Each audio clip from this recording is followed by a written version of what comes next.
When you check out at the pharmacy, you see the journey from idea to medicine, thanks to our intellectual property system, or IP for short. IP safeguards inventions, like a new way to prevent seizures or lower cholesterol. And IP supports competition from other brands, then lower-cost generics, which are 90% of prescriptions filled in the U.S. Innovation, competition, lower costs, thanks to IP. Learn more at phrma.org/IP Works Wonders. Welcome back, folks. It's St. Patrick's Day, Monday, March 17th, 2025. Born on this date in 1913, actor, musician, and educator Charles Lampkin of Montgomery. His family moved to Cleveland with the Great Migration while he was young. In 1919, jazz legend Nat King Cole of Montgomery. And in 1972, former soccer star and Olympic gold medalist Mia Hamm of Selma. Today we have an early roundup of the damage from Saturday's severe weather, the death of a former American Idol contestant, Alabama teams in the big dance, and an Alabamian in the Iditarod. My name's Ike Morgan, and we're down in Alabama.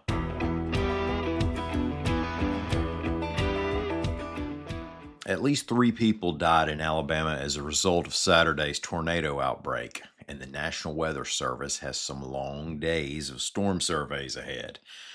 2 died in Dallas County near Plantersville, and 1 died in Talladega County. And a woman was injured by a lightning strike in Russellville in Franklin County. That took place at 4 a.m. during the first wave of stormy weather that came through the state.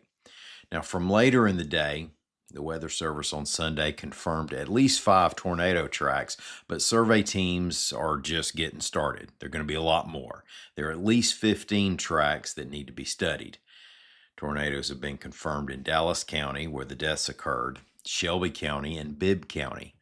There were at least 2 tracks in Shelby, 1 in Calera and 1 between Montevallo and Calera. The Weather Service plans to survey storm damage in Cullman, Pickens, Tuscaloosa, Walker, and Pike counties today. And then it may be on to check out damage in Chambers and Sumter counties. So we may not have a final twister count for a few days yet. Flash flooding was reported in some places. Muscle Shoals shattered its record rainfall for March 15th with 6.01 inches on Saturday. And a suspected lightning strike late Saturday night caused the fire that burned the First Presbyterian Church of Atmore building. A few hours later, the church met for Sunday service in folding chairs in the parking lot. Doug Kiker, a singer from Alabama whose backstory received national attention on American Idol in 2020, died a week ago today, reports AL.com's Lawrence Specker. Kiker was the man who revealed during his audition that he worked as a slinger on a garbage truck and had no singing background. He then struggled through Bless the Broken Road until Luke Bryan and the other judges coached him through it, and he showed enough talent to earn a trip to Hollywood to compete on the show. He had sisters who posted about his death on social media. TMZ reported that he had been taken to a Denver hospital several days before he died. An official cause of death has not been released. Doug Kiker was 32 years old. Alabama basketball teams will be adding to the madness beginning this week when the men's NCAA tournament tips off around the country. Auburn and Alabama both lost in their respective semifinal games of the SEC tournament over the weekend, but they'll start the national tournament as top 2 seeds. Auburn's the number 1 seed in the South Regional. The Tigers could open the tournament with an in-state matchup if Alabama State can get past St. Francis in the play-in game. Now, it's been 14 years since Alabama State made this tournament. Auburn faces the winner of that play-in game on Thursday in Lexington. Alabama is the number 2 seed in the East Regional. The Tide will open against Robert Morris on Friday in Cleveland. That's Ohio, not Tennessee. Duke is the top seed in that East Regional. Troy locked down another Alabama spot on the bracket with a 14th seed in the Midwest Regional. The Trojans play Kentucky on Friday in Milwaukee. Alleged SEC champion Florida secured a second number one seed for the SEC in the West Regional. The Gators open against Norfolk State in Raleigh, North Carolina. Lock your doors in Raleigh. In the women's NCAA tournament, fifth-seeded Alabama will open Saturday against Wisconsin Green Bay at Legacy Arena in Birmingham. And I have a second sports story today. An Odenville native has won the 2025 Iditarod Trail Sled Dog Race, reports AL.com's Mark Heim. Now, it was Jesse Holmes' 8th time in the race. He's now a carpenter in Alaska, and a decade ago, he was featured on National Geographic's Life Below Zero. On the show, he trained dogs for running marathons in blizzard-like conditions. The famous race had to alter its route this year because of a lack of snow on the course, increasing its distance from 1,000 miles to 1,129 miles. But what's an extra 129 in the snow? The winning finish time was 10 days, 14 hours, 55 minutes, and 41 seconds. For finishing in first place, Holmes won $57,200.